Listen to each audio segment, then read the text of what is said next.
ahead and get started here in just a minute. Hopefully we'll have better success than we had yesterday. I never did figure out what happened. All of our phone systems were working here at our office, but we just got cut off from GoToMeeting, lost service with them. So hopefully again, today will go a lot smoother. By the way, this is Bill Ellsworth, Heartland National, and I want to talk to you here today about our Secure Advantage Hospital Indemnity Program. And it is just a shade after 10 o'clock. Let's give them until 10:02, and we'll go ahead and get started.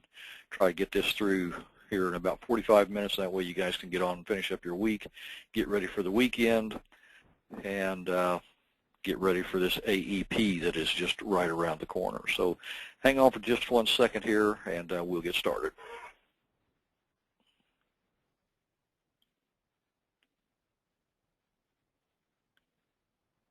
Okay, let's go ahead and get started. It's 2 minutes after 10.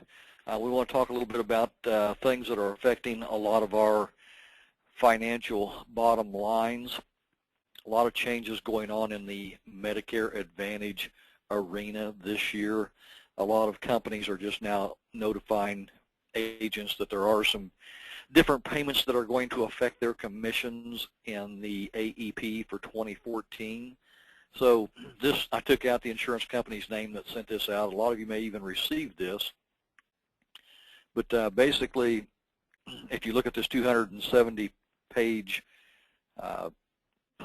government publication that came out, the things that affect you and I think they were on page like 71. So what happened, guys, is the CMS issued guidance on agent compensations and its requirements for Medicare and PDP plans for 2015 effective dates. So here's in yellow what really affects you and I. To comply with this change, we are not permitted to pay commissions. Now, this is an insurance company speaking that sells one of the largest Medicare Advantage carriers out there, so you probably already know who it is. As a matter of fact, it is the largest. So to comply with this change, we are not permitted to pay commissions in advance prior to the plan effective year for enrollments with a January 1, 2015 effective date or after. This includes commissions for open enrollment period applications received from October the 15th through December the 17th. So if you're a heavy Medicare Advantage producer out there, what you're going to find with that last statement, periods between October 15th and December 7th, if you write 100, 200, 300 plans for a January 1 effective date of this year, you're not going to get paid until sometime after January the 1st. Now, I hate to be a pessimist, but I've been fooling with Medicare Advantage ever since it came out.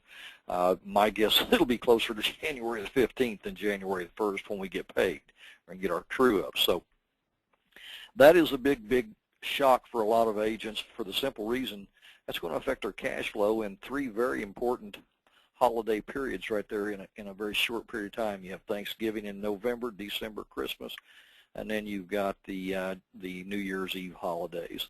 So what a lot of agents are noting is, well, we're going to have to do something different. I've even heard agents as we're going around the country doing these webinars for some of these large Medicare Advantage shops. Some of the agents are saying we may have to get out of the business. We don't know that we can survive with this, because not only, guys, is this going to affect AEP, think about if you do turning 65 list and you're writing those 3 months in advance. In January or February, you write, say in February you write one for somebody who's going to be 65 in May. You're not going to get paid until after the effective date. So it's going to affect a lot of different aspects of the way you get paid for Medicare Advantage.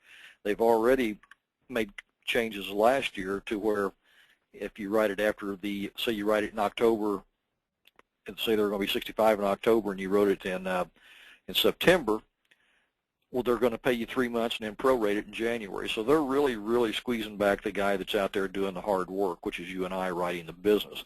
So we're going to have to look at other opportunities and other ways to supplement our income. And one of the things that I've been pressing for several years now is adding this type of product that we're going to check out here today, adding this type of product to your sales kit. In other words, not changing anything you do, but just adding another product in your sales portfolio that goes right along hand in hand with a Medicare Advantage plan. So the state's availability that we have this in, and we do a lot in Florida, are in pretty much the southern tier of the United States, the southern half of the United States, mid to the southern portion. If you're listening from North Carolina or the Virginias or Iowa, we also have this product available on our sister company, Equitable Life and Casualty. And also, it's the exact same product, the exact same wording. The prices are the same, except in the state of Colorado, ours is about $5 a month less. That has to do with the timing of the way it was filed and loss ratios when we filed the first product versus the second product. But that's the only difference you will see in this plan and the one on the Equitable paper. So, with that said, talk a little bit about why we developed this Secure Advantage product line. I tell people all the time when I do these webinars that I remember when I first heard about a zero premium Medicare plan coming out, and I started selling Medicare supplements back in 1984, built a huge block of residual income from Medicare supplement sales, and I'm thinking, oh my God, you're coming out with a no premium? How am I going to get paid on that? Are all my paying Medicare supplement customers going to drop that and go to this? At that point, I was living in Saline County, or I wasn't living in Saline County, but that's where the majority of my business was. I'd lived there 17 years. And all of a sudden, here comes Humana, United Healthcare, Coventry. I think Pyramid was available at that point, and they all had a zero premium plan, dropping right in the heart of where most of my business was at. So you can imagine how the old panic mode started to kick in. And so what I have found, and I know a lot of you guys have found, is it really didn't affect my Medicare supplement renewals. It actually gave me a new opportunity to increase my income. My supplement renewals kept going up, and I added a new product line with Medicare Advantage and the Secure Advantage to go side by side. So that's primarily where this product fits. We do hear occasionally an agent will be writing it with a high deductible Plan F, but primarily, guys, this product goes hand in hand with a Medicare Advantage plan. So we get asked a lot, in today's economy, with everything being kind of upside down, maybe we're seeing some upticks, not much in the economy, but in today's economy, can people afford it? So basically, you know, let me just tell you a couple of examples of how I think it's an affordable product. I'll use myself as an example. I'm 62 years old. Between my wife and I, we're paying close to $1,000 a month for our health insurance. We have a $2,500 deductible, co-insurance $80 to $20 to $10,000, and a $30 office copay, $50 emergency room, and the list goes on. So when I turn 65, I know my portion of the premium will be at least $500 of what I'm paying right now. So when you run into somebody turning 65 in the same situation that I'm in, paying a high amount for a high deductible hospital plan,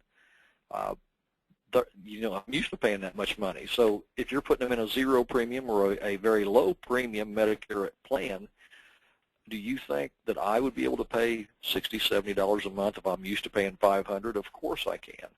Now, that's up to us on how we present the, you know, how we frame our argument when we market the plan. Do we want to just put an MA plan out there, or do we want to make a very well-rounded plan for a Medicare Advantage?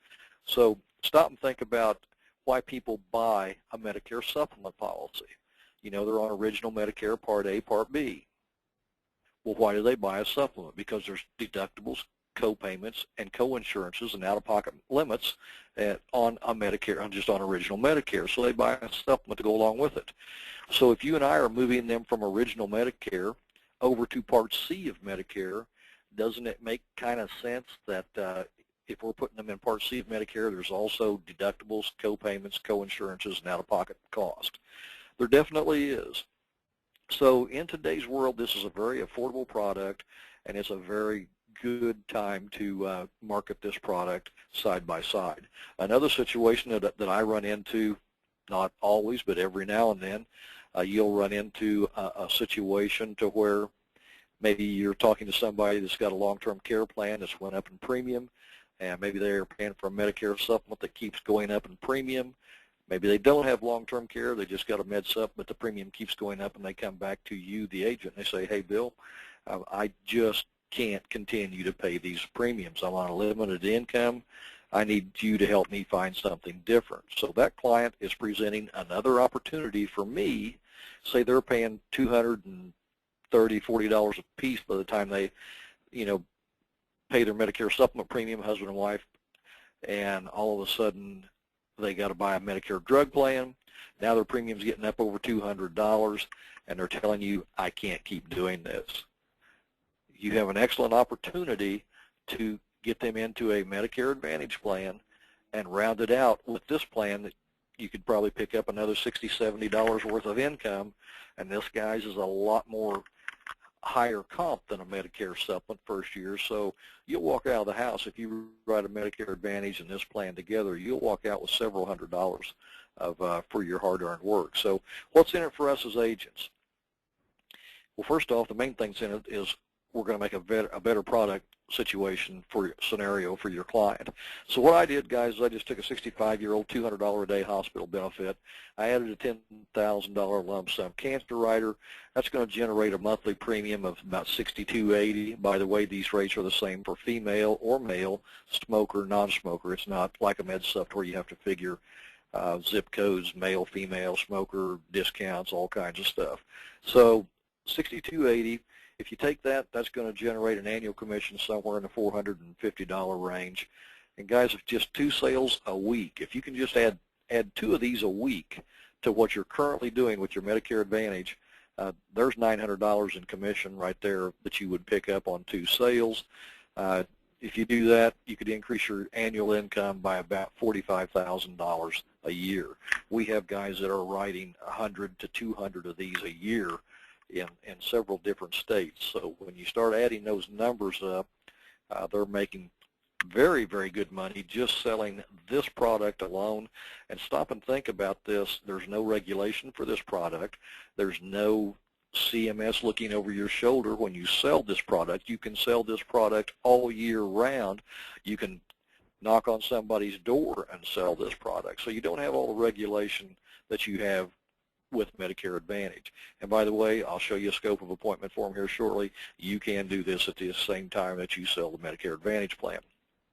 Now, that's what's in it for us as agents.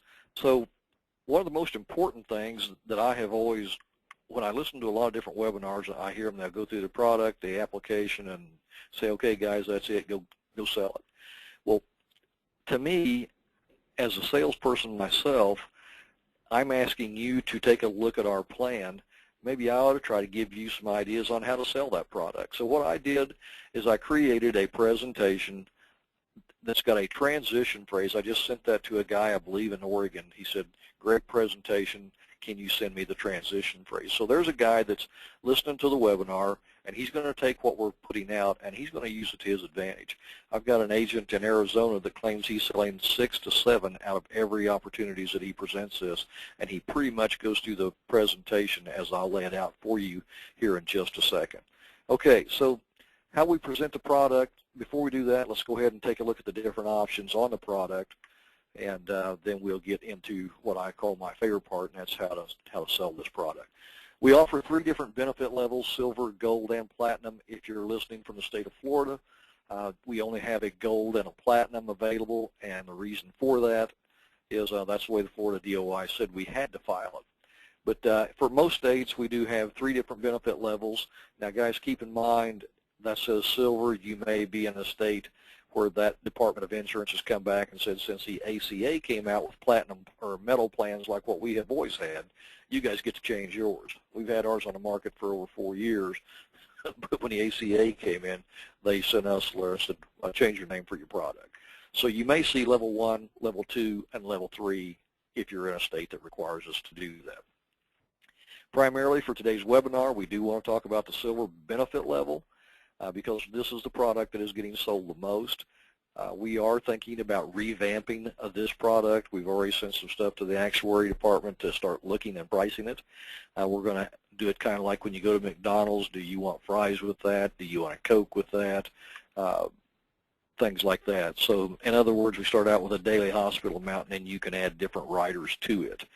So that's going to be on the drawing board for 2015.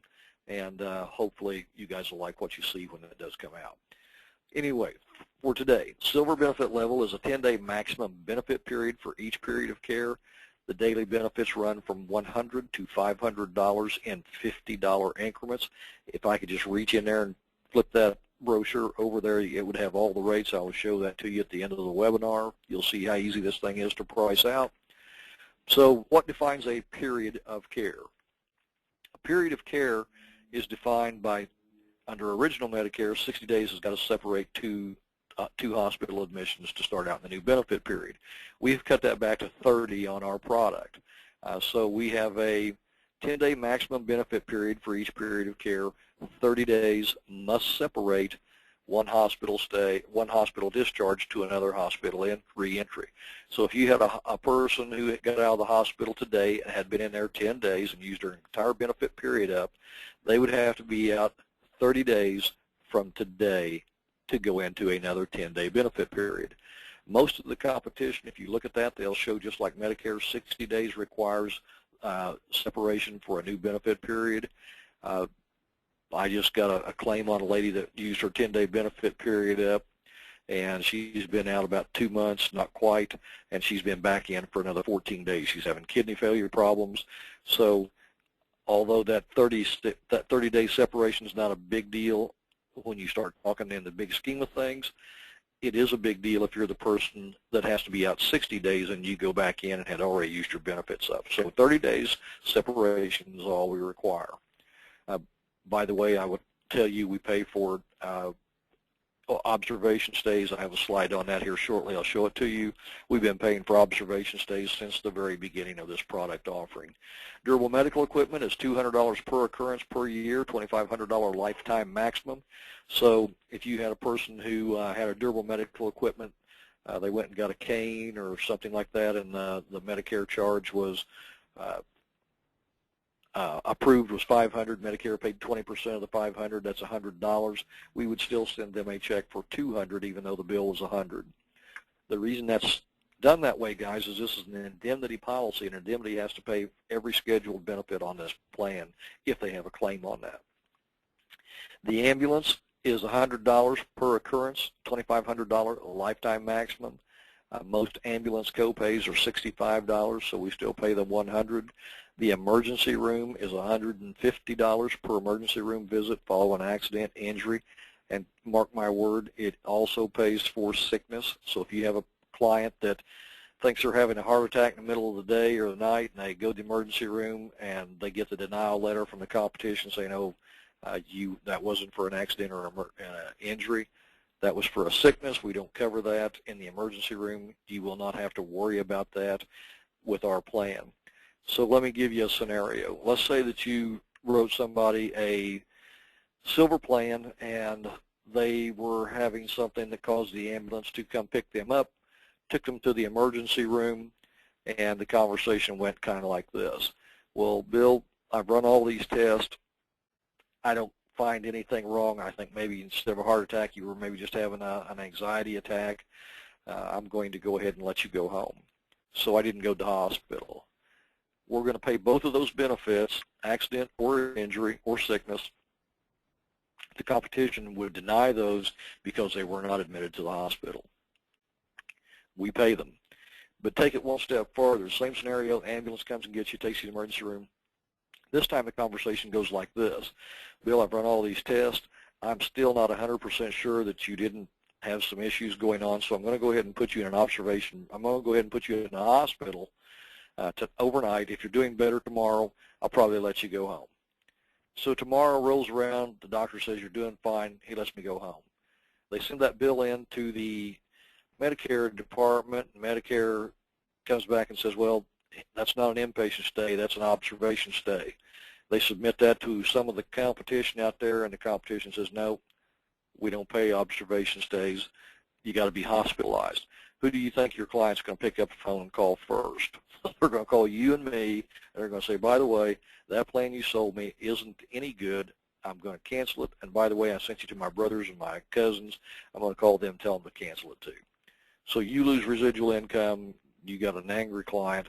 We don't want that. We pay all three of those situations, ambulance, emergency room, whether you're admitted or not, observation room, and even if you're not hospitalized. You can actually be in an observation bed 2 days. And what if you have a client in that situation and they in their mind are hospitalized and then they get denied by the company, that's not a good thing. Most insurance companies are now starting to recognize that, and they are starting to pick up the observation room, as we have done for over 4 years. Last two benefits on there is a physician's visit. Guys, what I would encourage you to do is either highlight or heavy underline where it says for follow-up after a hospital stay.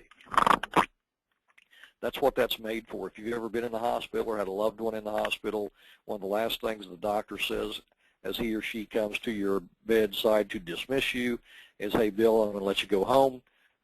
Stop down by the appointment desk and make an appointment for the first part of next week. I want to make sure everything's okay. That's what this $25 per visit is for, not every time they go for a routine office visit. So underline that. If your client ever calls you back on it, you'll leave this brochure with them, and that way you can refer them back to Ms. Jones. Remember, we talked about that. I highlighted that so you would see it, and I underlined it also. So for your protection, go ahead and do that. You shouldn't have any issues going forward. Now, one of the things that I see, guys, is the optional lump sum cancer rider not being sold. And for the life of me, I do not understand that. If you stop and turn on the TV, I'd challenge you to see a day go by that somebody's not talking about cancer somewhere. You'll either be talking about research for cancer, Susie Komen's Walk for Cancer. It's everywhere. It was on the news just the other day, and their statistics were men have a 1 in 2 chance of getting cancer sometime in their lifetime. 1 in 2. Women have a 1 in 3 chance. With those types of odds, why are we not selling lump sum cancer riders with these plans? I just don't get it. So let me give you some ideas that might help you sell the lump sum cancer rider. I sell it just about every policy I write. So I'll take a turning 65 situation. Somebody that's paying $400 or $500 a month for their major medical, and you take them into a low premium or a zero premium Medicare Advantage plan. And they're going to see exactly what you're seeing on the screen, optional lump sum cancer rider. I had a guy the other day when I presented this price to him, I already had it figured out how much I was going to market to him because I knew what the co-pays were that he was going to be out. And he said, do I have to make my mind up right now on the cancer rider? I said, no, you don't. But before you do, let's evaluate some things here. So I give him the legal pad. I took the calculator. I'm a big legal pad person. And I said, what I want you to do is I want you to write 29 times 12. If you turn this over, the cancer unit at age 64 is $2.90 per thousand. So I'm starting him at 10,000, which is $29 a month. So I had him write 29 times 12. I was running a calculator. I said, that equals 348. I said, what I want you to do now is write down on your legal pad 10,000 and divide that by 348. I said, I'll do the math. I said, that's going to come up to about 28,765, somewhere in that neighborhood. So round that up to 29. And then I stopped and I said, do you know what 29 stands for? He said, well, not really. I said, what that means is you're going to be 65 next month. And if I add 29 to your age, that means you would be 94 years old before you pay more for this rider than you would get back in benefits. And I said, with a 1 in 2 chance of you getting cancer sometime between now and the age you're 94, I just simply think this is in your best interest, don't you? And he said, I never looked at it that way. Let's go ahead and put it on there. The man was paying over $400 a month. I could come out there with $68 premium. I had a zero premium Coventry plan, a $68 HI plan. The first year comp, since it's a new enrollment on Coventry, was $400, and the comp on this was over $400. So I walked out there with about $800 in commission in my pocket for about 1 hour's worth of work. That's darn good money in today's world, or any world. 3 months later, I went back, and his wife said, I want the same thing you did for my husband. Is that easy? So guys, if you'll kind of present it like that, break it down like that, if you have any questions, by all means pick up the phone or shoot me an email. I'll go through with you on a one-on-one basis. But when you use that test close, I think that's simply in your best interest, don't you? He really is going to have to say yes. 1 in 2 chance of cancer, 1 in 3 for women.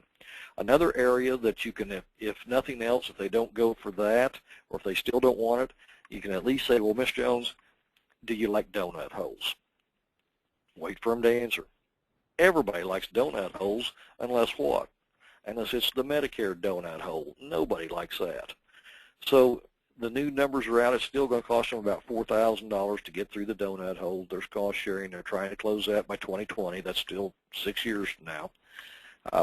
So what I do is after I've went through the tier 1, 2 drugs, and I flip that back open, I say, you know, if you get some of these expensive cancer drugs and you're paying 20 or 30% of those, I said, you're going to go through the donut hole real quick. So at least put $5,000 on here, because a lot of cancer drugs are very expensive in that area, and present it that way. You'll at least add $5,000 onto it. So just a couple of little sales tools that I use and present to agents.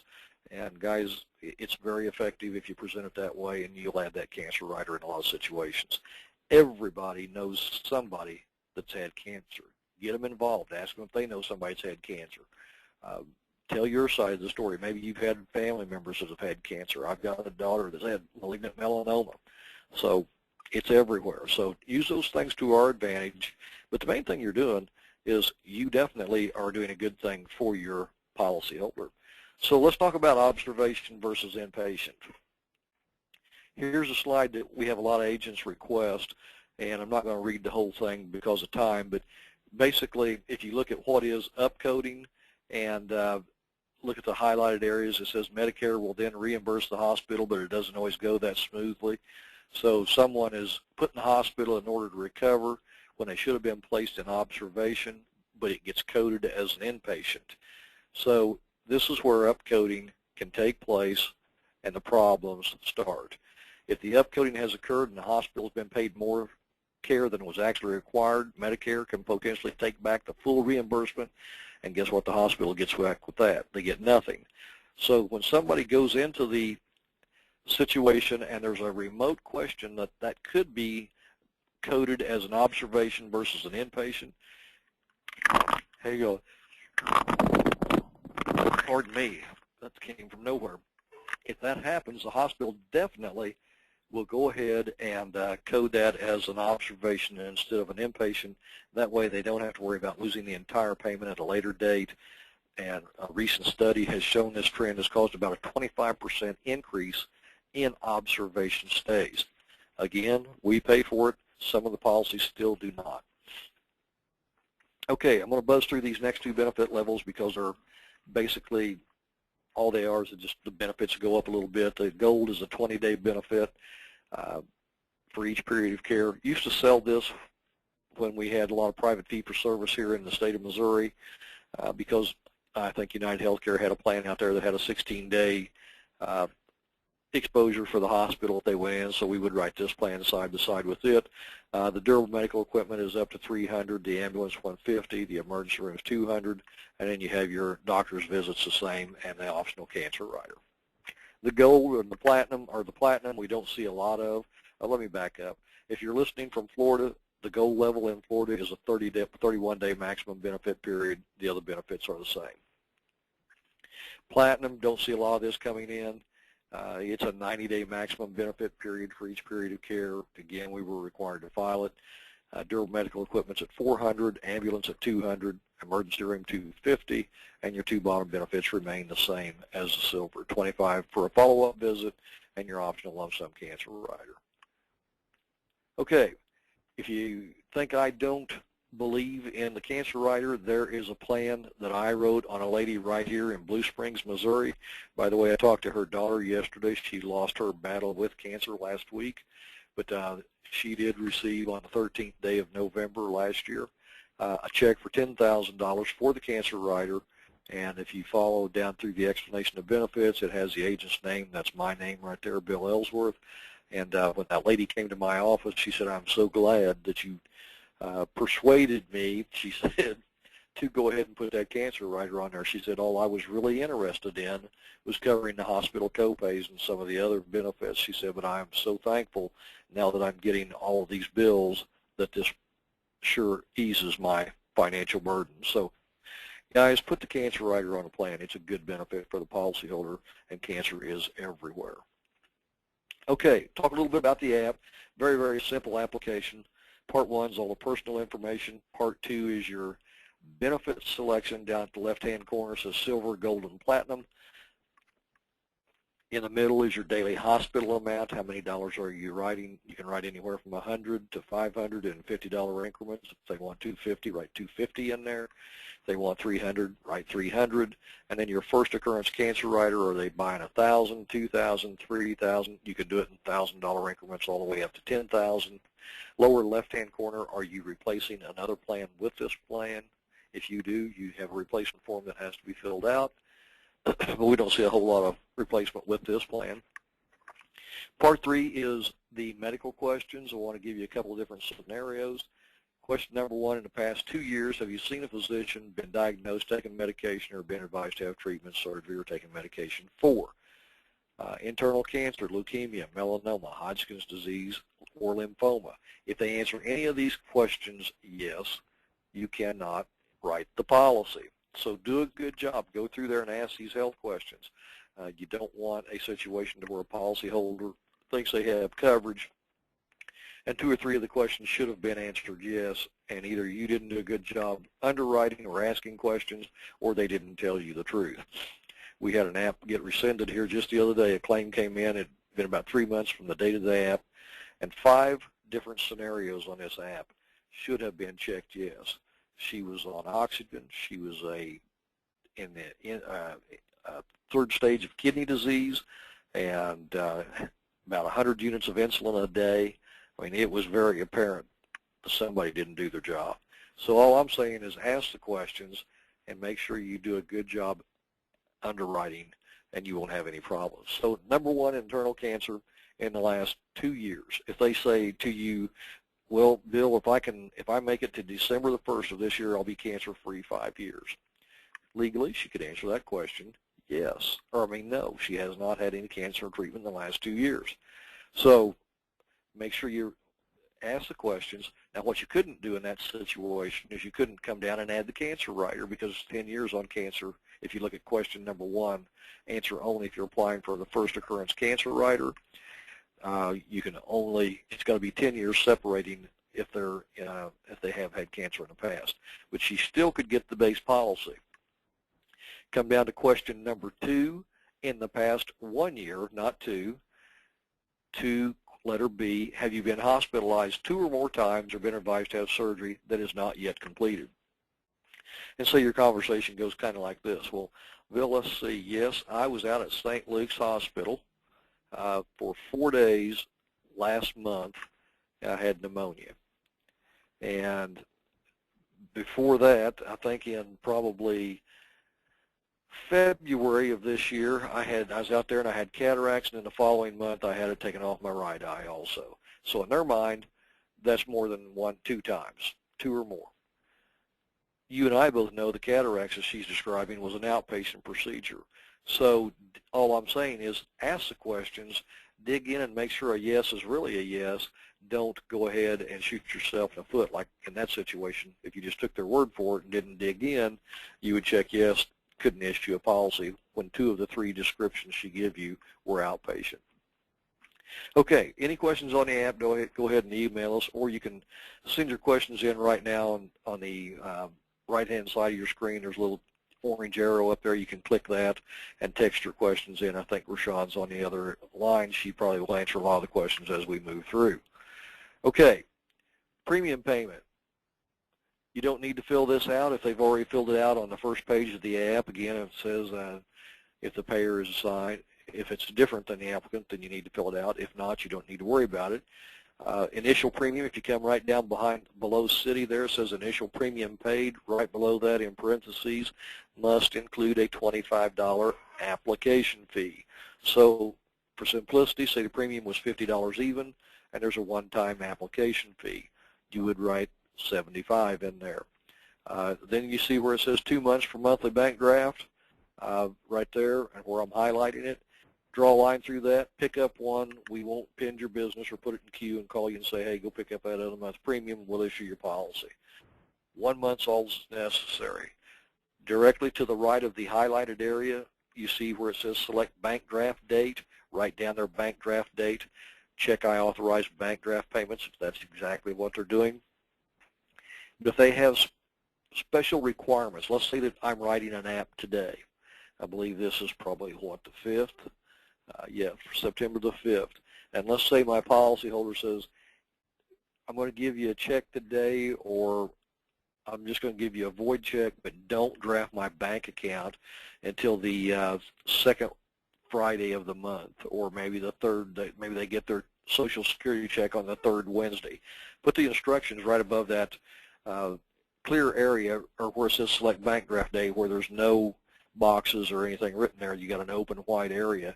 Go ahead and write your instructions right there, like, you know, please wait until September the 20th to draft my account. Let us know what you want to do. We'll honor your request and get your business issued the way you want it done, so we don't cause your policyholder any problems. Okay.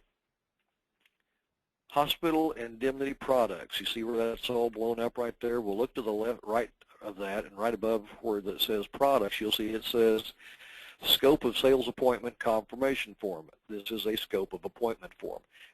If you look at the very bottom where I have that blowed up, it says CMS approval June the 12th of 2012. I've been using a form similar to this for over 4 years. It was approved in 2010. There was always, when you go to these trainings for Coventry, United Healthcare, Humana, it didn't matter who, you'd always ask this question: can I sell a hospital indemnity plan at the same time I sell the Medicare Advantage plan? And you get all kinds of answers. I mean, it'd go from one to the other, because in your compliance manual back in those days it says cross-selling of any non-health related product is prohibited. And I'd always bring that up. And then it says like annuities and life insurance. And I said, guys, this is a hospital product. And it says in compliance non-health related. So can I or can I not? Some would say, well, we think so. We'll look into it and get back to you. But nobody really knew.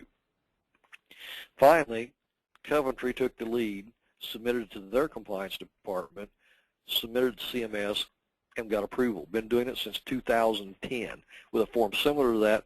So when I send out a scope of appointment form and I'm talking to my policyholder, I simply say to them, Ms. Jones, you say you want to talk about Medicare Advantage plans. However, if you have other questions like dental, vision, hospital indemnity products, or a Medicare supplement product, I can't talk to you unless you initial all 5 of these boxes. So if you want to talk about those, put your initials in there. If you don't, don't. And send that back to me. Now, for the companies that require their own specific scope of appointment form, I fill that out and send it to them. And I fill this one out, and I have the same conversation. You know, I'm going to send you 2. One is for the company specific. One is for me to keep in my records. Get those both back to me, and we'll get our appointment set. If you have any questions on scope of appointment form, or should you want this, let us know. We can get it to you. Okay, so what I want to talk about now is how to present this product. So guys, you heard me say earlier I'm a big legal pad guy. I always use my legal pad when I do presentations. I don't care if it's MedSup, long-term care, annuities, or Secure Advantage. I use my legal pad.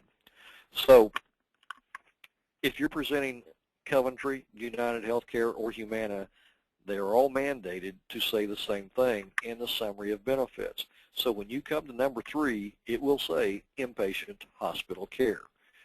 The middle column will be how that Medicare Advantage, how original Medicare works, and in your right-hand column, it'll say for Medicare covered hospital stays, and it will tell the plan you're representing or the plan you're reviewing how that works.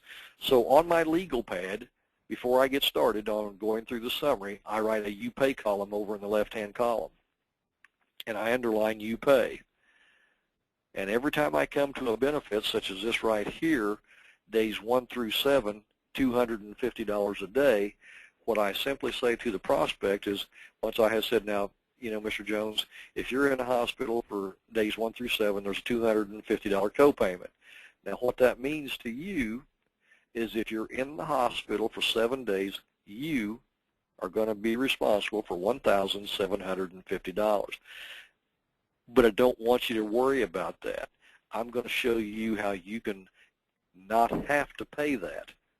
Just don't let me forget it, because I get talking sometimes and forget to come back to things. So you're not going to be responsible. Remind me at the end of this, okay? And I move on through the summary of benefits. And I write the $1,750 in the first line of the you pay column, under the you pay column. Okay, then I come to the ambulance. And I say to Mr. Jones, if you're in an ambulance, you're going to end up having a $150 copay, or whatever the ambulance copay is for the policy you're presenting. And I go right on to number 15, because that's the emergency care. And I say, you know, usually the ambulance takes you to the emergency room. And I said, the copayment under this plan is $65. Now, again, Mr. Jones, I don't want you to worry about these two copayments. If you're not wanting to pay those, I'm going to show you why you're not going to have to. Just don't let me forget it. And then I write those two copayments, the $150 and the $65, right under the $1,750. I proceed through the summary of benefits till I come to number 18. That's durable medical equipment. All durable medical equipment under every plan I've ever looked at has always been 20% for the cost of the covered items in today's world. I think some of the earlier ones had copays. I think Pyramid did. But in today's world, it's pretty much a 20% cost of the Medicare covered items. So this time what I'm going to do is I'm going to pause right here, and I'm going to go back to my legal pad, and I'm going to put down total, underline it, and off to the right of that, approved, underline it, and under total, write $1,000. Under approved, I write $500. And at that point, I simply say to my prospect, now, you're going to have to pay 20% of one of these items. Do you think it's going to be what the doctor actually did, or what they charged, what their original price was, or what Medicare said they should have charged? Well, the reason I present it like that is I want him to participate. And when he says, well, they're probably going to do what Medicare approved, and I said, well, that's exactly right, or if he struggles with it, I'll guide him to it. And I'll write 20% under $500, take that times 500, that's another $100. Guess what I do with that $100? I slide that over under the last three copayments I've written. I draw a line under and simply say to the prospect, I said, now, Mr. Jones, there's $2,065 just on this little example right here that you had to pay out of your pocket. However, I don't want you to worry about these charges. I'm going to show you why that's not going to affect you and why you shouldn't have to pay for those. Just remind me, don't let me forget it. Okay, then I go completely through the summary of benefits, and once I go through the Tier 1, Tier 2, Tier 3, Tier 4, 5 drugs, and I simply stop and pause, I fold that summary of benefits shut, and I look at Mr. Jones and I say, now, Mr. Jones, that's how your current program works. Do you have any questions for me?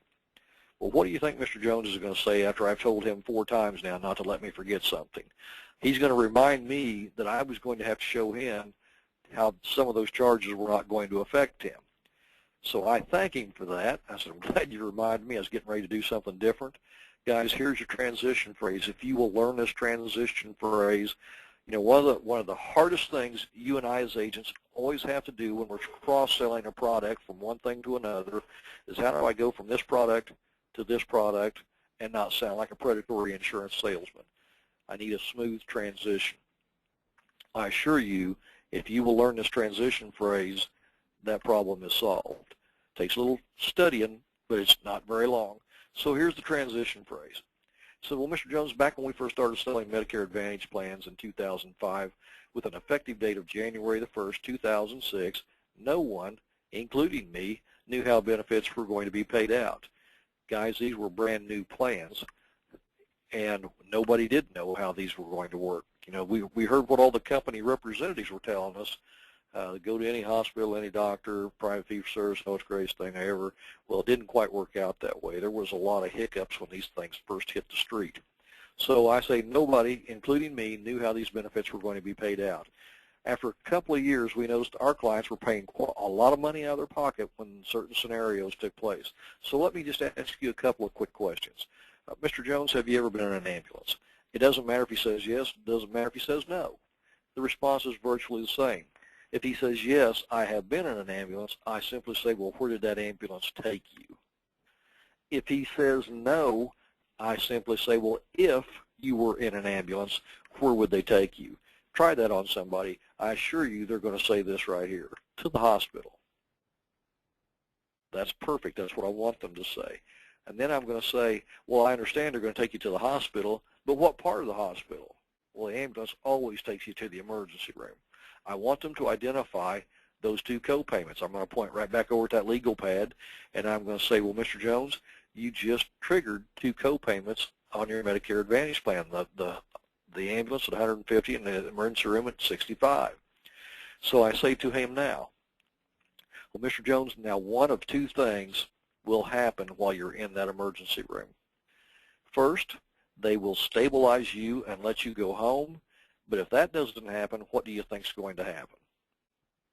And you see why I'm asking questions, because the more he participates with me as I'm going through this, the more apt he is to see the value of what I'm showing him and becoming another, a prospect for my Secure Advantage plan. So he's going to say, well, they're probably going to put me in a hospital, and I'm going to agree with him that, yes, that is right. They're going to put you in the hospital, and now that's going to get you into one of the more expensive plans or parts of your plan, the $250, and I'm pointing towards the legal pad, for each day you're there.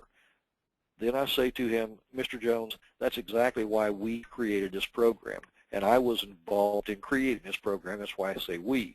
If you were sitting there presenting it, you say, well, Mr. Jones, that's why our company created this program. At that point, you simply flip that Secure Advantage brochure over, and this is what you see. And now he's told me he's paying $400 or $500 a month for his major medical. So I'm going to come down to age 64, and I'm going to walk that right across to $300, and that's going to be about $42.10. And then I'm going to add that $29 a month there, and that's how you reach the $68 a month premium. So, guys, it's a very, very effective presentation if you take time to present it like I've shown you. I would be more than happy to help you any way I can. If you need these slides, we can email them to you. The presentation takes a total of about 3 or 4 minutes to do if you do it properly. And you'll struggle the first time or two, but as we always say, if you do PDR, practice, drill, rehearse, you'll get very, very good at it. And I do get a lot of good feedback on people who are using this presentation this way. Already thinking about a new presentation when we redesign the product. I think I've got it figured out on how I want to do that. I'll go out and try it first and see if it works. But very, very effective presentation, and hopefully you guys can put some money in your pocket during this AEP when the MA plans are not going to pay you until January. Again, there's the product availability map. Remember, if you're listening in a state like Nebraska, South Dakota, North Dakota, Iowa, or not Nebraska, South Dakota, North Dakota, Iowa, the Virginias, Carolina, North Carolina, it is available. Just let us know. We will get it in your hands. With that said, that's all I've got. I'm going to see if Rashawn has any questions. I, again, want to apologize for our delay yesterday. We had no control over it. It was a go-to-meeting issue. They got it solved. We're back and live on the air, and hopefully that didn't cause too many people a whole lot of problems. But, again, I apologize for the inconvenience. Rashawn, are you around? Yes, I am. Can you hear me? I can. Okay. One of the first questions I have is, what are the eligibility age range for this product? Good question. Right here on the back is 50 to 85. And the reason I say that's a great question is because when we redesign this, we're thinking about the ACA plans that are now available through the federal government. Guys, it's kind of like Medicare for everybody. You stop and think about some of the subsidies people are paying for a family. They're paying $500, $600, $700 a year in premium based on their income. They may now get a subsidy to where they're only paying $30 to $50 a month for that plan. That just freed up $600 of income for them. Great, great add-on opportunities for cross-selling those plans. So we are thinking about dropping that down to 0. For the new filing. We will probably put exclusions in there for pregnancy because that's the reason it went from 18 to 50. There was always some agents out there trying to screw it up for everybody. Just had a claim the other day that, I mean, just almost to the day, because we didn't exclude pregnancy on this. It was some agents out in Utah, and they would sell $500 a day. They would keep it for a year, have the baby, and cancel it. So we just had a 6-day hospital stay come through just the other day. $3,000 went out in benefits, and at those ages, the premiums were so very well priced. Some agents figured out how to cause it to be bad for the rest of us. So anyway, with that said, it's 50 to 85 on this plan, but we are going to probably revamp that going down the highway. Next question. Okay. The next question I have is regarding the scope of appointment. They wanted to know if they do need to fill out both scope of appointments forms. If you would know that. The answer would be yes if the company requires it. Some companies' specific scopes of appointment forms, they want you to use theirs, and it only has a couple of different offerings, doesn't have the hospital indemnity plan on there. So if you run into a company that's doing that, simply send the company specific back to the company, keep the one with the hospital indemnity on it for your records, and keep it on ice for 10 years. Okay, that was actually, let me see, I may have gotten another question. Okay, this last question I have is, what is the financial rating for Heartland? Right now, Heartland is not rated financially. We're just coming up on our 5th year anniversary. That's something that's on the schedule for 2015, is to file for an AM Best rating. When we bought this company, and it was a company that had been in business for years called Dixie National, but we didn't like the name, so we changed it to Heartland National. You have to operate under a heading for 5 years before you can go ahead and get that financial rating. And right now, if we were to be rated, we would probably fall in the B+ category. We are fully reinsured with an A-rated carrier. Okay, that was the last question today. All right, guys, really appreciate you taking time out to join us. Again, apologize for the mess yesterday. So have any questions, there's our email address up there. That'll stay on the screen for a few minutes after I hang up. And if you need anything, by all means, let us know. Again, thank you for joining us. Everybody have a great AEB, and we will see you in the near future. Thanks. Bye.